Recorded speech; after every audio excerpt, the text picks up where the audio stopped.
Labas, aš esu Indrė ir šiandien apie mistinę ir legendomis apipintą manifestaciją. Manifestacija tai nėra magija. Tai nėra joks stebuklas ar tai, kas atsitiko netyčia. Manifestacija yra mūsų kalba su visata. Visatos kalba su mumis yra mūsų vidaus refleksija, mūsų širdies kalba, mūsų meilės kalba arba nemeilės. Todėl ir yra sakoma, pritrauk ne tai, ko nori, o tai, kas esi. Norėti galim daug gražių dalykų, bet jei kūnas protestuoja, gauti tai, ko norisi, užtrunka arba negaunam visai. Todėl kartais kai kurie sako, kad manifestacija neveikia arba aplamai jie netiki. Bet tikite ar ne, tai yra ir tai veikia. Negerus dalykus žmogus tokiu pačiu principu taip pat prisitraukia. Tiesiog pasąmonėje esančios programos labai puikiai dirba savo darbą. Viskas yra labai paprasta. Tai, kas nėra paprasta, tai tik mūsų įsitikinimai, pasąmonės programos ir nežinojimas, kaip tai veikia.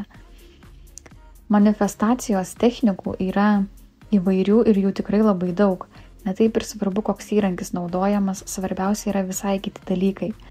Daug kur esu girdėjusi, kad manifestuojant reikia įsivaizduoti, kad jau tai turi, bet dažniausiai įsivaizdavimas, ką teko pastebėti, būna tiesiog forsavimas, įsikibimas į norimą vaizdinį ir į norimą troškimą, kai iš tikrųjų reikia tik palaikyti tam tikrą vidinę būseną. Ir tik kurį laiką, nes tam, kad gautume, dar yra svarbu ir paleidimas. Tam, kad sugrįžtų energija, švytuoklės principas. Kitaip dar sakant, tapti magnetiniu. Gal esat girdėję tokį pasakymą, tapk magnetu, tapk magnetiniu. Tai reiškia naudoti savo galią, savo energiją. Tai reiškia nesivaikyti, o pritraukti. Vaikomės tada, kai naudojam jėgą, pritraukiam, kai naudojam galią. Pirmiausia, keičiasi ne 3D realybė, bet žmogaus vidus. Kai pasikeičia žmogaus vidus, tada keičiasi 3D realybė. 3D tai mūsų fizinė materiali realybė. Pakeisi vidų, pasikeisi ir išorė. Čia taip pat tokia skambi frazė, bet tai yra tiesa. Taigi, kas yra iš tikrųjų tas būk jau dabar tuo, ką nori turėti? Tai yra vidinė būsena, kuri pasižymi ramybės, tikėjimo, pasitikėjimo jausmu. Todėl nieko forsuoti nereikia. Jokios sausai kartojamos afirmacijos neveiks, jei nebus šios vidinės būsenos. Visa paslaptis yra išsikėlus intencija tam tikrą laiką, tarkim bent porą minučių per dieną palaikius ramybės, tikėjimo, pasitikėjimo, dėkingumo jausmą, paleisti savo intenciją. Viskas. Taip kaip parašius kažkam gražią žinutėje išsiųsti. Man ramu, aš žinau, kad tai bus, aš jaučiu, aš pasitikiu. Aš žinau, kad man atrašys, aš tikiu ir man yra ko nerimauti. Man gera, man ramu. Tokia turėtų būti vidinė būsena manifestuojant. Jei nepavyksta, viskas su praktika ir laiku anksčiau ar vėliau tikrai pavyks. Suprasti žaidimo taisyklės neužtenka, dar reikia išmokti ir žaisti. Kiekvienam įgūdžiui reikia laiko ir praktikos. Bet jei žmogus nori kokybiškesnio gyvenimo, turi būti su savim kantrus. Kartais nėra taip paprasta nugalėti patį save. Tai visa manifestacijos esmė yra ne pačiame įrankyje, tarkim rašymas, vizualizacijos lenta, vizija ar panašiai, bet pats principas. Yra labai daug technikų. Vienos yra apie tai, kad būtina žingsnius daryti, ne tik užsimerkus vizijose gyventi. Kitos technikos yra, kad kaip tik nieko nedaryti, kas liečia veiksmus.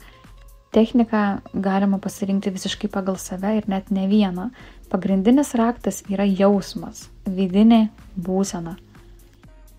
Dar vienas svarbus momentas, kad dažnai ego trukdo manifestacijoms, priimti kai kurias manifestacijas.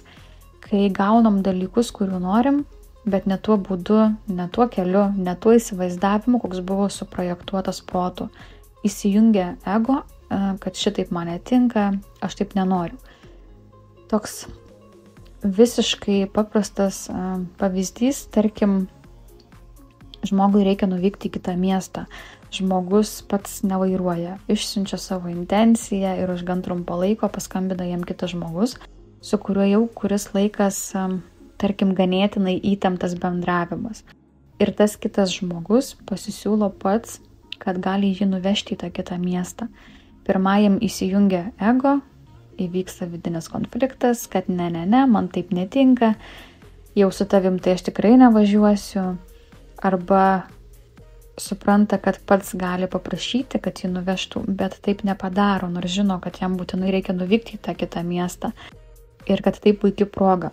Bet dėl ego, kad ne, jau tavęs tai tikrai neprašysiu, žmogus atsisako savo manifestacijos. Mano pačios pavyzdys, kai aš kadaise norėjau pradėti uždirbti iš savo veiklos ir kai atsirado žmogus, kuris pasakė, kad man sumokės, aš sakiau, viskas gerai, tiek to. Ir kas baisiausia, aš nesuvokiau, kad pati savo pakišinėjau koją, kad blokuoju tai, ko norėjau. Ir tai karts nuo karto vis pasikartodavo, kad vis kažkur pasakydavau, ko pasekoje pradėjo užsikirtinėti srautai, galimybių srautai, atrodo, kad vis mažiau jų pradėjau sulaukti. Bet aišku, kamgi duot žmogui tai, ko jis atsisako, ypatingai kai pats prašo ir atsisako. Čia yra labai svarbus momentas, nes tai taip pat yra ego. Viskas gyvenime yra daug paprasčiau, nei kartais atrodo, jei sugebam pamatyti patį veikimo principą, jei sugebam pamatyti viską iš platesnės perspektyvos, kai pagaunam momentus, kada patys sau trukdom, kai esam drąsūs pokyčiams, kai esam lankstus, kai nevengiam darbo su savim, kai esam pasiryžę keisti netarnaujančius pasenusius modelius, kai esam atviru protu ir atvira širdim, daug žaismingiau ir paprasčiau į viską žiūrisi.